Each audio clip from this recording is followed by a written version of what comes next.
I love the idea of a planned city built completely from scratch. I mean, you can really design it however you want, right?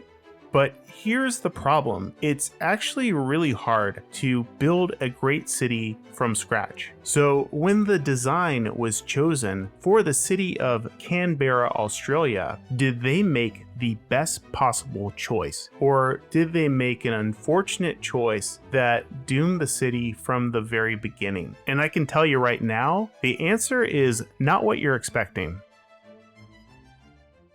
In the early 20th century, Australia's two largest cities, Sydney and Melbourne, were competing to become the national capital. But rather than choosing one of these cities, the Australian Constitution called for a new capital to be built somewhere in between them, on this spot right here actually. In 1912, the government held an international competition to design this new capital. There were several city designs submitted. A notable design being one of a traditional European city, designed by Ernest Gimson.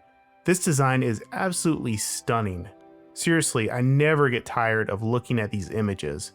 The dense housing and the courtyards, the palaces, it really looks like a classic European city.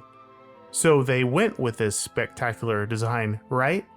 Well, no. So instead, they chose to go with Walter Burley Griffin's more modern design, as Australia saw itself as a modern country, and they wanted to give off that feeling to the rest of the world. While this plan isn't as flashy as Ernest Gimson's plan, I have to say, Griffin's plan is a beautiful plan. The density of geometry almost reads like a Beaux Arts engraving. Circles intersect with other circles here. I mean, I think he was just showing off how good he was at using a protractor. And there is this triangle here.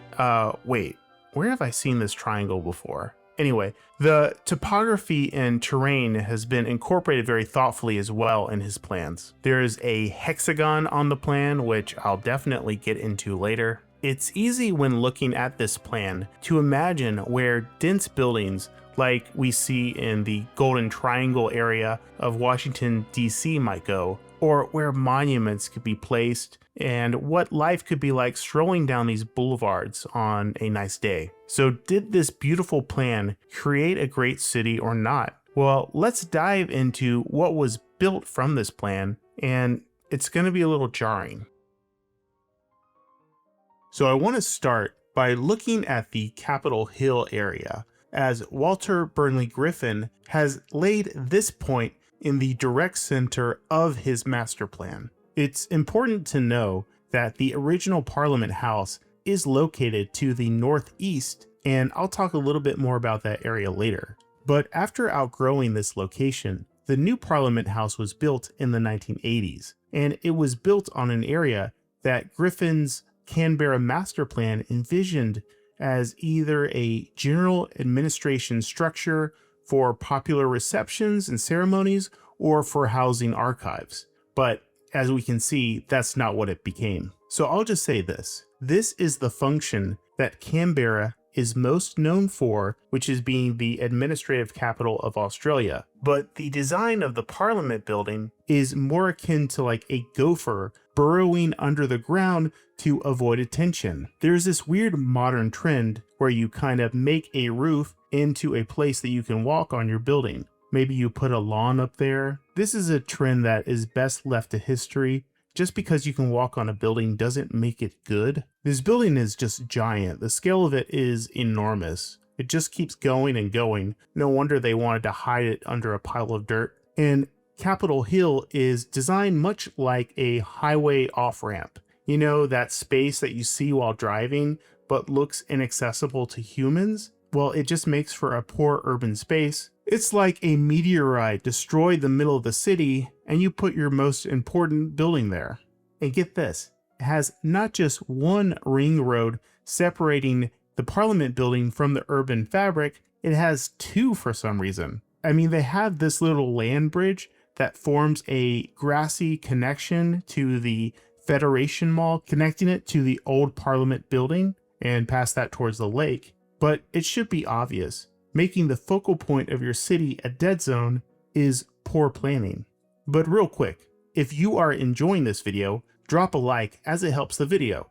And if you want to see more videos about cities and architecture, subscribe and hit that bell notification. Let's look back at Griffin's master plan. I love the character of this drawing. The rows look like they're carved out of solid blocks. It makes me think of how maybe buildings fill in the blocks in Paris. We could see the makings of a world-class city just from this plan, but instead the urban fabric is suburban as we look back at what's actually there. Surrounding the Capitol Hill area is just low-density housing. There is literally a cul-de-sac, a stone's throw away from the Parliament building. In fact, zooming in on any of the neighborhoods in this area, you would think I'm looking at a neighborhood 20 miles from town. But nope, it's here in the middle of everything. We're just seeing the effects of Australia's version of zoning. And this is not exactly helping housing affordability either. I just can't imagine walking anywhere around here. Just look at how hostile it is to pedestrians on this major thoroughfare. And get this, there's not even a sidewalk here. I mean, to be fair, as nice as the city plan is, there is a large label saying residential suburb over this area.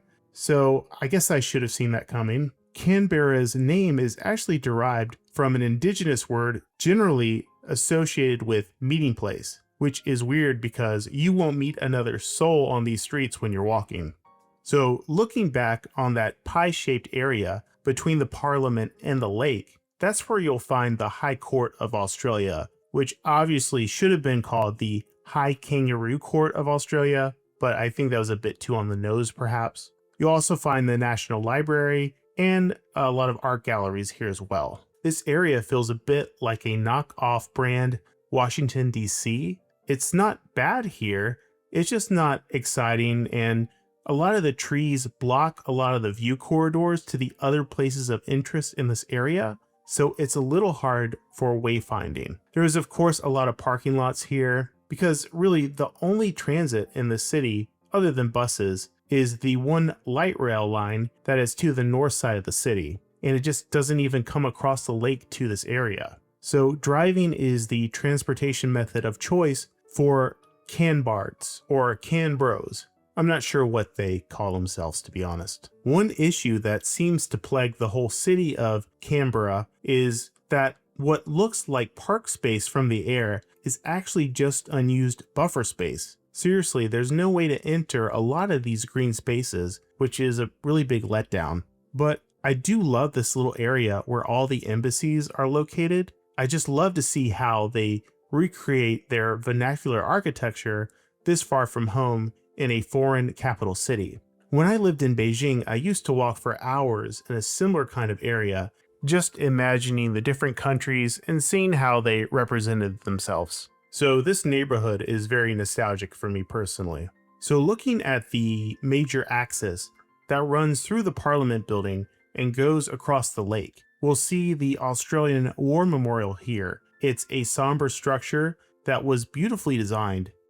Mount Ainley towers over the memorial, and it's aligned on that same axis. This stunning view was of course on purpose, and it really gives a monumental experience to this whole view corridor. The lake in the middle is also very well landscaped and has heaps of monuments and things to see. By the way, this lake is named Lake Burley Griffin, so I guess they really thought highly of their American architect that designed the city. But as this was a prominent spot on Griffin's plan, I want to look at the north side of this lake, and it's fascinating for several reasons. I like the idea of the Civic Centre. It's called City Hill, which I'm disappointed they just went with generic names for every place in the city apparently.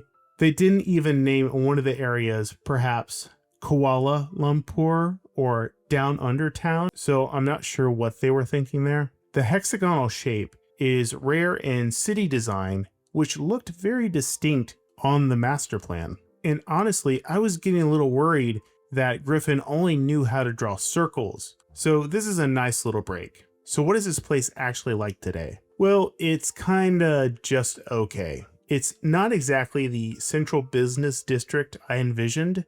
I was curious to see if the corners of the hexagon were open spaces and to see what life was given to the very center of the whole district. Well, I was a little shocked to see that they treated this area the way they did. I mean, the center is just another pedestrian inaccessible roundabout, not the public square I envisioned. And I mean, so much of the center is dedicated to more parking and car-centric development. But to be fair, it does look like they are removing highway-esque on-ramps, making it less Strode-like. So I have high hopes that this area can develop into dense transit-oriented development, as Canberra's premier transit system, their light rail, does have stops here.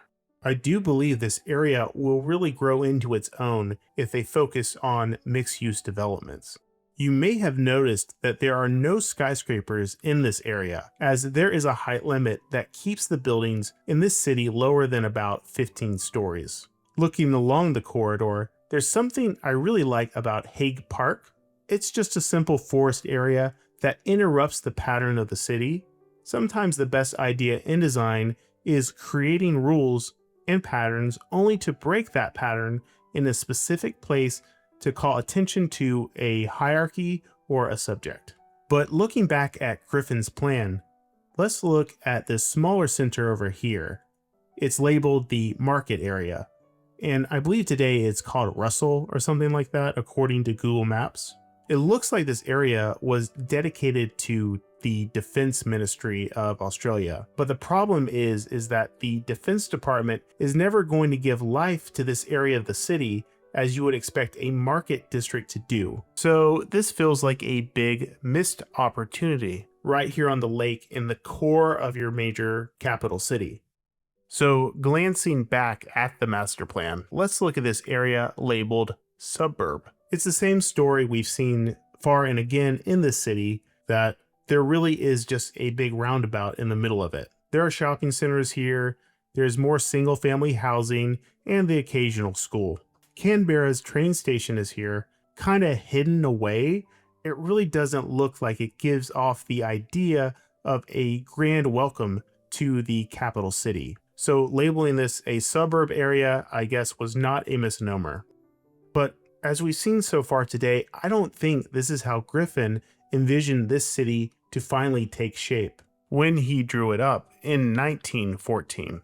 There is a plan for Canberra 2050 to expand the population from today's population of 480,000 to 700,000 people. There are plans for more density, more transit lines, while also protecting green space. And I'm really glad to hear that's their vision. It's important to remember that it's not Griffin's fault the city is so car-centric today. Master plans are vague things, and the planning authority of Canberra took it from there and made it into the city we see today. So no, Griffin's plan did not doom the city, but I can't say his master plan alone has made Canberra a great world city either. If only someone made a detailed master plan that dictated what the city would look like, well, maybe we would have a different story today. So one of my favorite maps is this one of Barcelona. We can see this is where the Gothic Quarter meets Cerda's classic Barcelona master plan. And it's a reminder that great cities